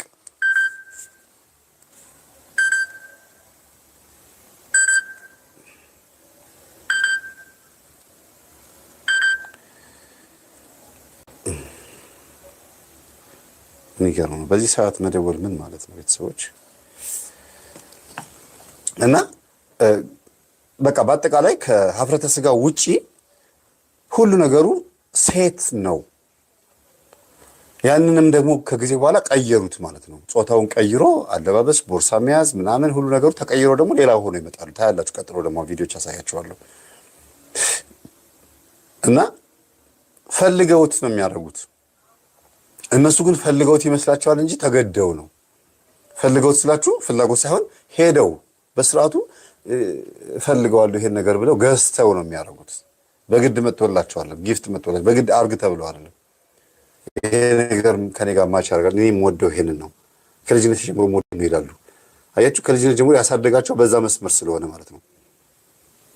እና ማንንም ደግሞ አይሰሙም። አእምሮንም ሁሉ ነገራቸው ነው ቅይር የሚያደርገው። አሁን ይሄ መልኩን ተመልከታችሁት፣ ሴት አይመስልም? ጸጉሩ፣ ሁሉ ነገሩ እና በብዛት የግብረ ሰዶም ኃጢአት ውስጥ የገቡ ሰዎች ተፈጥሮዬ ነው ብለው እንዲሉ የሚያደርጋቸውም አንዱ ይሄ ነው። ይሄ እኮ በተፈጥሮ ነው፣ ይሄ ችግር የለውም። ትምህርት ቤት ውስጥ ገብተው ጭራሻውን ማለት ጀመሩ። ወንድ ነህ ወይስ ሴት ብለው ይጠይቁታል ወንዱን። ኧረ እኔ ወንድ ነኝ ሲል ከፈለግ ሴት መሆንም ትችላለህ፣ መብትህ ነው ይሏል። በቃ ማለት ህፃን ልጅ ነው ገና የሚበላውን ምግብ እንኳን ከምን እንደተሰራ የማያውቅ እንዴት ወጥ እንኳን መሰራት እንደሚችል እንኳን የማያውቅ ገና ምን የማያውቅ ልጅ ሴትም ወንድም መሆን ትችላለህ ተብሎ በግድ ነው ጾታ የሚያቀብሉት። ይሄም ይባላል መምህራኖቻቸው ላይና ህዝቡ ላይ ሆኖ በቡዳ በግብረ ሰዶም ቡዳ መብላት ማለት ነው። ህፃናቶቹን ወንድም መሆን ትችላለህ፣ ሴትም መሆን ትችላለህ እሺ፣ ወይም ሴቷን ደግሞ ወንድም መሆን ትችላለሽ እሺ ሲሏት እሺ ካለች ገባ ማለት ነው እኮ በቃ ፈቀደች ማለት ነው። ልጅቷ ህፃን ምን ታውቃለች እቺ ልጅ? እንዴት ማሰብ የማይችሉ ገና ማስተዋል የማይችሉ ህፃናቶችን በግድ ሴትና ወንድ እንዲሆኑ ይለጠፍባቸዋል። እነሱ ግን ምን ይላሉ? ከልጅነት ጀምሮ ይሄ ነገር ይለያል ይላሉ። አዎ እነሱ እንደሚሉት ከሆነ ከልጅነት ጀምሮ ያሳደገው ዛር ነው። እኛ እንደምንለው ከሆነ ደግሞ ያሳደገው ዛር ወደዛ ወደሚፈልገው አቅጣጫ የሚወስደው መንፈስ ነው። ቴንደንሲ ዝንባሌያቸውን፣ ይሄ ፍላጎቶቻቸውን፣ ሆቢያቸውን፣ ሁሉ ነገራቸውን ይሄ እንዲሆን አድርጎ ነው የሚያሳድጋቸው ማለት ነው። ይገርማል። አብዛኛው ሰው ግብረ ሰዶምን እየተቃወመ ይገኛል። ነገር ግን አብዛኛዎቻችን ግብረ ሰዶም ነን። እሱን ደግሞ በምሳሌ ላስረዳችሁ። ምናየው ፊልም፣ ምናዳምጥ ሙዚቃ፣ ምናወራቸው ቃላቶች፣ የውጭ ፊልሞችን በደንብ እናያለን። አብዛኛዎቹ ግብረ ሰዶም ናቸው። እናደንቃቸው አርቲስቶች፣ ምናዳምጣቸው ሙዚቃዎች፣ ሁሉም ማለት ባይቻልም አብዛኛዎቹ ግብረ ሰዶም ናቸው። እና ደግሞ እኛ እነሱን እናያለን፣ እናዳምጣለን።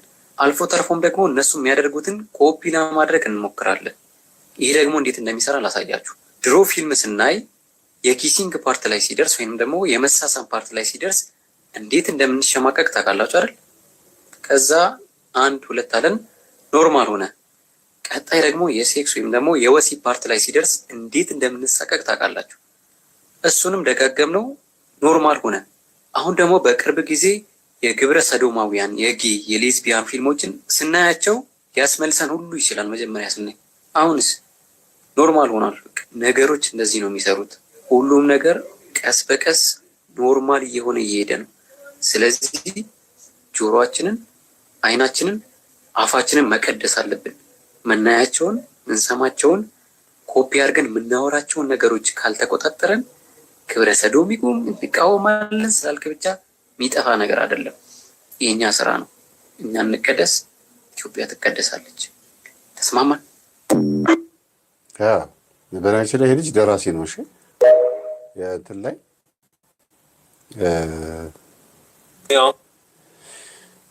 አማዞን ላይ መጽሐፍቶች አሉት። ብዙ መጽሐፍቶችን ጽፏል እና ጥሩ ልጅ ነው። አስተዋይ ነው። ሳናቀው ግብረ ሰዶማዊነትን መንገድ እያስፋፋን ነው ነገር ሆነናል ሳይሆን ሳናቀው ግብረ ሰዶማዊ የሆኑ ሀሳቦችን ያንጸባረቀን ነው እና ወደዛ አይነት አቅጣጫ ሊወስድ የሚችል መስመር ውስጥ ነው ያለነውና እንጠንቀቅ ነው ነገሩ። ከስር የጻፈው ነገር ጥሩ ባይሆንም ነን ብሎ አይደለም ሆነናል። ነን ብቻ ሳይሆን በዛ መስመር ውስጥ ልናልፍ የምንችልበት እድል ውስጥ ነው ያለነው እና እንጠንቀቅ ነው ሀሳቡ። ትክክል ነው። ግን አያችሁ ከአመጋገብ፣ ካለባበስ፣ ከውሏችን፣ ከሁሉ ነገራችን ሁሉ ነገር እንዴት ኖርማል ማለት ተራ ማለት ነው። ምንም ዝም ብሎ እንደማለት ነው እየሆነ መጣ። አሁንም ዛሬ የምናወራው ነገር ከሆነ ዓመት በኋላ አይ በቃ ዝም ብለን ጉንጭ አልፋ ነው በቃ የለፈለፈው እንላለን። ኖርማል እየሆነ ይመጣል። ይኸው ተመልከቷቸው የሚያወሩትን። የተመሳሳይ ጾታ አፍቃሪ የሆንኩበት ምክንያት ከልጅነት ጀምሮ ማለት ነው ስሜት ያለኝ ለሴት ልጅ ሳይሆን ለወንድ ልጅ ነው። እሱ አሁን ሴክስ ስላደረኩኝ አይደለም። እኔ 8 ዓመቴ ነበር ይሄንን ሳቅ እና 8 ዓመቴ ላይ እኔ ምንም ሴክስ ምን ነበር ያለኝ። ግን እንደ ጓደኞቼ ሴት ልጆች ነበር የምመለከተው እና ይሄንን ነገር ገና እኔ ራሴን ካወቅኩኝ ጀምሮ ማደግ ከጀመርኩኝ ጀምሮ ማለት ነው ጥፋት እንደሆነ ነው የማውቀው። እና ይሄ ጥፋት ለምንድን ነው ጥፋት የሆነ የሚለው ጥያቄ አልደረብኝ። ለምን እኔ ይሄ እዚህ ጉዳይ ላይ አልመረጥኩኝም፣ የእኔ ምርጫ አይደለም። እና ብዙ ጊዜ ምርጫም ነው ተብሎ ይወራል እና ወይ ስለተበላሸ ነው እንትን ስለሆንክ ነው ምናምን የሆነ ነጭ ሰው በምዕራባውያን ምክንያት ነው ምናምን ነገር የሚባላል እና የኔ ላይፍ ኤክስፒሪየንስ ግን እንደዛ አይደለም። እና ስለሱ ጉዳይ ከኛው ብትሰሙት ይሻላል ማለት ነው። እና ከኛም በፊት ደግሞ ይሄንን ጉዳይ እንደዚህ እንትን አድርጎ ያወራው ሰው የለምና እንደዛ ደግሞ እንትን ስለሌለ በእኛ በኩልም ደግሞ እነዚህ ጥያቄዎች የሚመልስ ሰው ስለሌለ ለመሳሳት በጣም ቀላል ነው። ለምን ከኛው ከራሳችን መስማት ይሻላል። ምክንያቱም ምንድነው አንደኛ ለምን አትናገሩም ለምን እንዲያትሉም ምናምን ልትሉ ትችላላችሁ።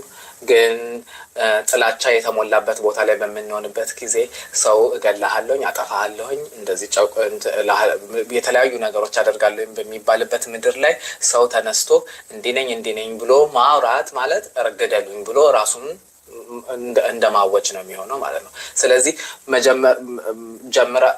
ተጀምሮ ተጭነውንም ከዛ በኋላ ደግሞ ለምንድነው የማይናገሩት የሚባል ደግሞ እንደዚህ አይነት እንትኖች አሉ። ምንድነው ወሬዎች አሉ። ስለዚህ እነዚህ ነገሮች ግልጽ ማድረግ እንፈልጋለን ማለት ነው። ለምሳሌ አሁን አንድ ነገር ስትል አሁን ትዝ ያለኝ ነገር ምንድነው ላይክ ብዙ ሰዎች ለምሳሌ ኢንቦክስ በማድረግ ወይንም እንትን ምንድነው ኮመንት ወይም አስተያየት በመስጠት የፔጃችን ላይ ምን ላይ በጣም የሚያበሳጭ ጥያቄ ይጠየቃል። መቼ ነው የተመሳሳይ ጾታ አፍቃሪ መሆንህን ያወቅከው የሚባል ጥያቄ ማለት ነው። እና ጥያቄው ይሄ ጥያቄ እኔም ልመልስ እችላለሁ። እኔ 8 ዓመቴ ነበር ይሄንን ሳውቀው 8 ዓመቴ ነበር ይሄንን ሳውቀው። ምክንያቱ ደግሞ ምንድነው ከኛ ካደኩበት ቤት አጠገብ ጂም ነበረ እና ከዛ በኋላ እዛ ቢመላለሱትን ሰዎች በጣም አይ ነበረ። ግን ብዙ ጊዜ ማየው የነበረው ሴቶቹን ሳይሆን ወንዶቹን ነበር። እና ለምንድን ነው እነዚህ እኔ ግን ከጓደኞቼ ተለይቼ እነዚህን ሰዎች ማየው ምናምን ብዬ በጣም ራሴን ጠይቅ ነበር። ከዛ ያው ሰዎቹን ብጠይቅ የሚሉ በሽታ ነው የሆነ ነገር ነው ያ ነገር ነው ይለዋል። ግን ሳድግ የተረዳሁት ነገር ምንም ችግር እንደሌለብኝ ነው። እንደኔ አሳዘኑኝ በእውነት እግዚአብሔርን በጣም የሚያሳዝነው ሰው እንዴት ሳያነብ ሳይጾም ሳይጸልይ ሳይሰግድ ሃይማኖታዊ መንገድ ውስጥ ገብቶ እግዚአብሔርን ሳይጠይቅ እንዴት በራሱ እሳቤና በራሱ ፍልስፍና በራሱ ቋንቋ ይሄ ኖርማል ነው ማለት ነው ብሎ እንዴት ይወስናል? አንዱ መጀመሪያ እንደ ጥያቄ የማቀርበው ወቀሳ ይሄ ነው። ቀጥታ ለእነዚህ ልጆች የሚደርስላቸው ከሆነ ማለት ነው በጣም የሚያሳዝኑኝ እኔ። ሁለተኛ ነገር ደግሞ የማያውቁት ሌላ ዓለም አለ፣ የመናፍስት ዓለም፣ በጣም ድብቅ የሆነ ዓለም አለ። የዛ ነገር ባሪያዎች መሆናቸውን አያውቁም። አሁን ይሄኛው አረንጓዴ ጃኬት የለበሰው ደማቅ ጃኬት አረንጓዴ የለበሰው እንደ ወንድ እንደ ባል መሆኑ ነው። ያኛው ደግሞ አቀማመጡን ይሉት እንደ ሴት መሆኑ ነው። ባልና ሚስት ናቸው ማለት ነው። እና የ8 ዓመት ልጅ ሆኜ ነው ያወቅኩት። ቅድም እንደነገርኳችሁ 12 ዓመት ልጅ ሆኖ ያ ልጅ እንደዛ አይነት ስሜት ይሰማው ነበር ብያልኳችሁ ነው። ግን መንፈስ ነው። ጸበል ቦታ ላይ ጮሆ ነው የወጣው አይነት ነው። እነዚህ ልጆች ቀድመው ነቅተው ቢሆን ኖሮ እርግጠኛ ነኝ ይድናሉ ሰው ቢያገኙ። ግን ስሜታቸውን ስለተከተሉ ዛሬ የሚያወሩት በነፃነት ነው። ምናልባትም ፈንድ ሊደረግላቸው ይችላል። ይሄ በተለይ ጥቁሩ ከጎን ጥቁር ለብሶ የምታዩት ሶፋ ላይ ቁጭ ብሎ ያለው ሰብሰብ ብሎ ቁጭ ብሎ ያለው ሴት የሚመስለው ማለት ነው። የማይቀባባው ነገር የለም። ከዚህ በፊት አሳይቻችኋለሁ። ሴት ሆኖ ምናምን እንዴት እንደሚሆን አክሽኑ ሁሉ ነገሩ በጣም ነው የሚያስፈራው፣ በጣም ነው የሚያሳፍረው። ማለት ሰው እንዴት እንደዚህ ሆኖ ደስ ይለኛል፣ ይሄ ነገር ለኔ በጣም ጥሩ ነገር ብሎ እንዴት ያስባል? ባዕድ በሆነ አርቲፊሻል በሆነ ወይም ደግሞ ልጥፍ በሆነ የሆነ በተጣበቀ ነገር የኔ አይደለም ብሎ በሚያስበው ነገር ደምቅ ያለው ብሎ እንዴት ያስባል? ተውት። ኮስሞቲክሱ ውስጥ ያለችው ሴት ዛሬ አይነ ጥላ መሆኗ ምልክቱ መኳኳሉ ኮስሞቲክስ ማብዛቱ ነው። ውስጡ ያለችው መንፈስ እንደ ሴት የምታረግ መንፈስ መኖሯን ራሱ አለማወቁ እና እነዚህ ልጆች አሁን ምክንያት አድርጌ የማነሳው ምንድነው አንድ ጎዳና ልጅ ከማስተምራቸው በተለይ ካሳንችስ ቶታል አካባቢ ላይ አሁን የለም ተነስቷል። እዛ አካባቢ ላይ ከመፍረሱ በፊት ካሳንችስ ማለት ነው ማስተምራቸው ልጆች ነበሩና አሁን ቦታ ቀይረው ሜክሲኮ ድልድይ ስር ሆነዋል። ድልድይ ስር ናቸው።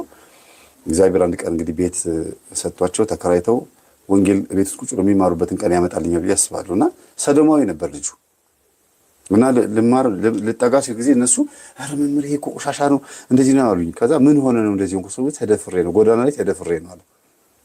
ማን የደፈረ? የጎዳና ልጆች ናቸው የደፈሩኛል። እና የደፈሩት ልጆች እድሜያቸውን ስጠይቀው 15 ዓመት 14 ዓመት ናቸው። እነዛ ልጆች ደግሞ